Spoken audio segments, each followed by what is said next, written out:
Today we're going to be back with another viewer requested video. I got this comment not too long ago and I thought it was a great idea, and essentially it was something along the lines of doing a video on 10 fragrances that best represent each of my favorite notes used in fragrances. And I'm telling you guys, some of my best ideas come from you, so I love seeing your feedback, I love seeing your comments, and this again was a great example of a great idea that I never really thought of before. And I will put his comment down below here to give the original commenter credit, but today we're going to be doing exactly that. I did put my twist on it a little bit. So what I've done here is I have 5 fragrance notes and I have 10 fragrances total. So what I'm going to do is for each note, I'm going to list 1 designer fragrance and 1 niche fragrance. I know everyone has different budgets and different things that they look for, so to give you an accurate representation of my favorite notes, I wanted to include kind of a fragrance on each side of the spectrum just to make it more accessible for everyone. So you can imagine there will be probably a part 2 and potentially a part 3 of this video because we're only covering 5 notes here. I have a lot more notes that I really do enjoy, but these are 5 that I've really been into more recently. You'll notice that these are going to be, you know, hint, hint, some sweeter notes, or at least some heavier notes, not just citruses, and that's kind of something I've been enjoying more of. So if you have any video ideas you want to leave, make sure you drop them down in the comments, and do remember I will provide links to all of these fragrances down below in the description if you want to check out any of these or pick any of these up. You guys know what to do. Let's not waste any more time.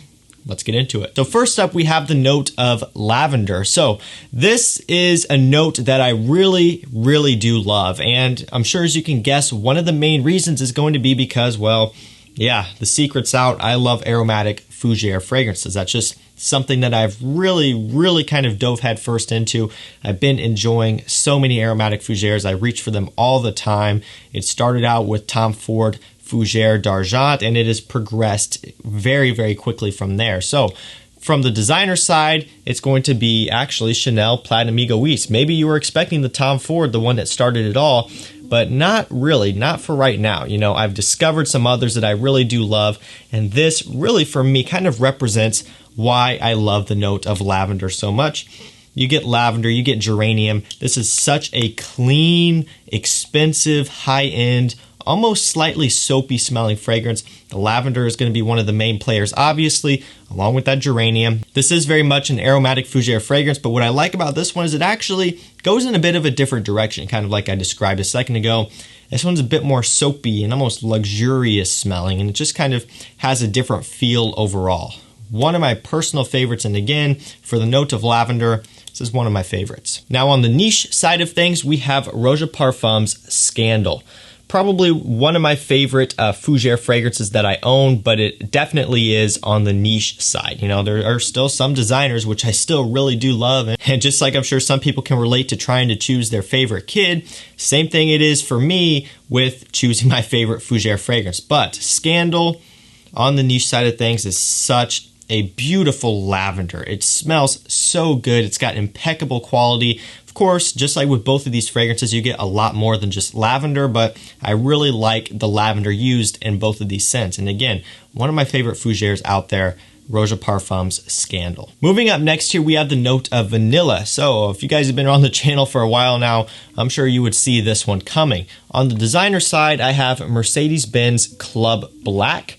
Of course, this one is a really nice smelling vanilla representation, vanilla, benzoin. You get a bit of incense as well, but it's a really high quality fragrance from the house of Mercedes-Benz. Now, I have spoken about this before. Unfortunately, this one has been discontinued. You can still get it on discounters. The prices are going up, but not after too much longer. This guy is going to be getting really hard to get and very expensive. However, for me, from the designer side, this is a really solid vanilla fragrance where it's like the main focus here. That vanilla, that benzoin, two of the main players in this scent, smells great. And again, the quality from a designer house, especially Mercedes, is really good with this one. Moving to the niche side of things, we have Carner Barcelona Elborn. So this one still holds true to me. Now, I do have something like Guerlain Spiritus Double Vanille, which you're probably thinking, why would you not put that here? And that one is a beautiful vanilla scent as well. It's one of the best out there. But for me, when I smell Elborn, there's just something about it that I love. I mean, it's just one of those fragrances that just resonates with me and works with me. It's just something that was, you know, when I smell it, it's almost like it was made for me. Like, this is the type of thing that I love. It's vanilla with a bit of a boozy touch. You get a nice balsam in here as well.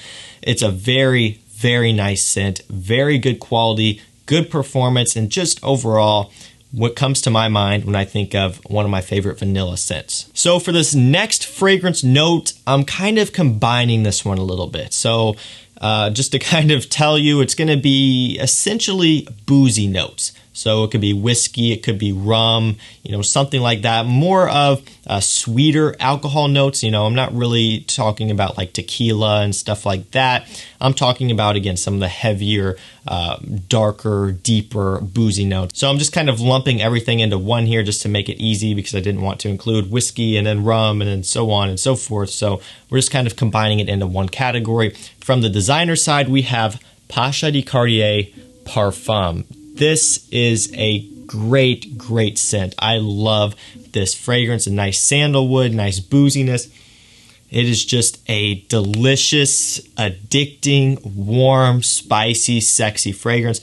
It smells very expensive, very high-end, very mature, and it's just a really, really good scent, especially for fall and winter time. There's something about this one that is just like I said, it's addicting. It's a really, really well done scent with great quality, really, really solid performance as well. At retail, you know, I think it goes for $123, but on discounters, you could pick it up for around the $60 mark. It is worth every bit of $60. And to be honest with you, for me, this is worth every bit of $123 as well. Really great scent and a really nice representation of just the type of boozy notes that I like. Moving to the niche side of things, this one is very much a whiskey-forward fragrance. That's the main note by far. This one is Nasomatto Baraonda. You've heard me talk about this one before. This is no joke. I mean, this stuff is pure whiskey. You get a nice chocolatey ambrette as well to kind of, you know, counterbalance it a little bit, but it is very sweet.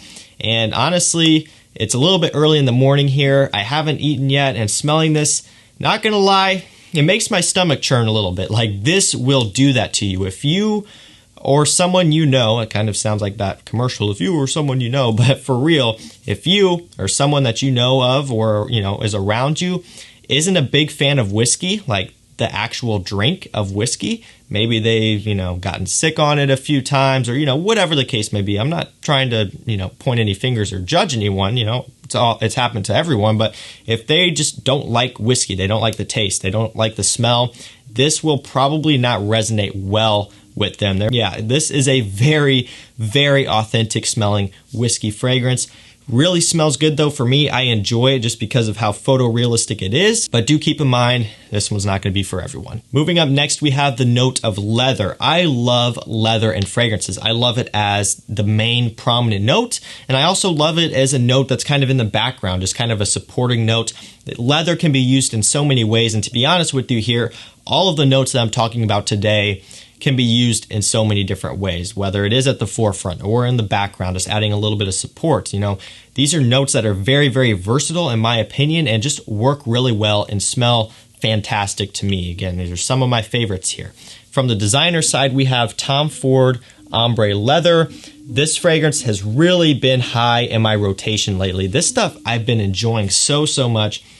I love the leather note in this fragrance. It is so high quality, and that nice floral, fresh component you get from this one really helps to balance it out. So if you're someone who is maybe a bit wary on leather, you know, you like it, but you don't want it to be too awfully strong, this fragrance really adds a nice counterbalance to that. Of course, you hear Tom Ford and you think of a very expensive fragrance, but the good news is the signature version fragrances like Ombre Leather and like Beau de Jour are much more affordable than the private blend. They are on discounters, and you can get these for the sub $100 price point. I mean, depending on 50 mil or 100 mil. I've seen the Ombre Leathers going for really, really good prices. And I've seen them go for cheaper than some Armani fragrances and some Dior fragrances. So they really hit the nail on the head with this price point and bringing these out into the signature line. A fantastic leather fragrance. And again, if you're into leather, if you like it, this is a must-have. And from the niche side of things, we have Parfums de Marly Godolphin. This one will get compared to Tuscan leather. People even compare this one to ombre leather, but I don't really think it smells anything like ombre leather other than the fact that they both have leather in them. Very, very similar to Tuscan leather though. And Tuscan leather and this fragrance going to be a lot more daring. So this is truly a niche leather, just like Tuscan leather is, although, you know, it's still a Tom Ford. I don't really consider the private blends to be niche, even though they are very expensive and very high quality. I try to kind of look at it evenly. You know, it's still a Tom Ford, just like Yves Saint Laurent has their expensive collection, Dior has their expensive collection. It doesn't matter. It's a niche smelling fragrance. This one is too. It's a very, very almost dirty, earthy leather. I mean, you smell this thing and it's just like it's a strong smelling scent. Not in terms of performance. I mean, it's a very strong performer, don't get me wrong.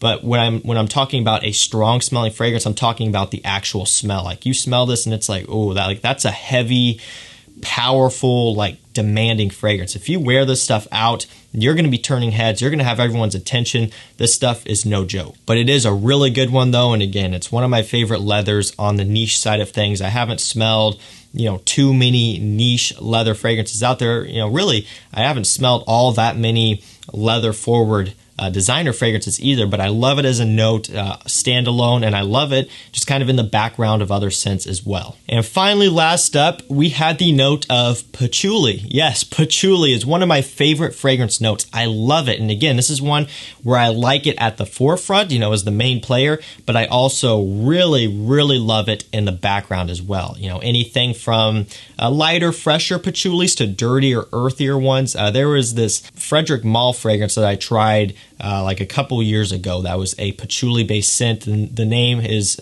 slipping my mind right now. Maybe some of you can help me out down below. That's a Frederic Malle, very heavy on patchouli.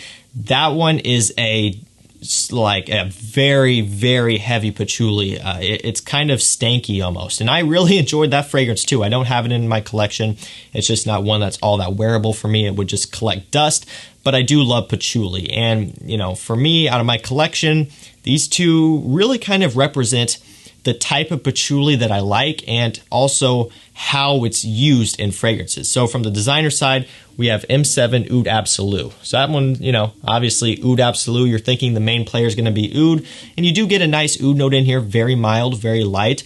But for me, a lot of what I get is patchouli. You know, it's a patchouli, orange, and oud fragrance, but it smells so good. Such a high quality scent, and it's from a designer house, Yves Saint Laurent, so it's not anything too stanky, too dirty, or too crazy. It's very wearable, very mass appealing, and that's what I love about it. It's wearability. I can wear this one out and not feel slightly uncomfortable that maybe someone's going to think I smell like crap or like poo-poo, doo-doo. You know, I don't want to smell like that. And also, it's just something that I personally enjoy wearing. I love this scent. It's just one of my favorites, and the patchouli in here is incredible. And from the niche side of things, we have Kilian Straight to Heaven. This one is a beautiful, beautiful scent. Now, you'll get a booziness from this one as well, and that boozy smokiness is kind of the main player. But the patchouli in here, oh, it's so good. I get quite a bit of it. Again, and a lot more of what you get is that boozy smokiness and that kind of, you know, woodiness. But the patchouli really comes through and gives it substance. It gives it like an earthy backbone, just a very strong, powerful scent. It just smells so good. I tell you what, these Kilians are amazing scents. I've really slept on the house for a long time, not because, you know, I didn't think I was going to like them or whatever, but just because they are expensive. But they are, in my opinion, worth the price, or at least the ones that, you know, I really like. I think they're worth the price. This one, Apple Brandy Intoxicated, some of my favorite niche fragrances. Beautiful, beautiful, sweet, gourmand, heavy fragrances. And again, the patchouli in here is incredible. I get really good performance from this one, just like I do from M7 Oud Absolu.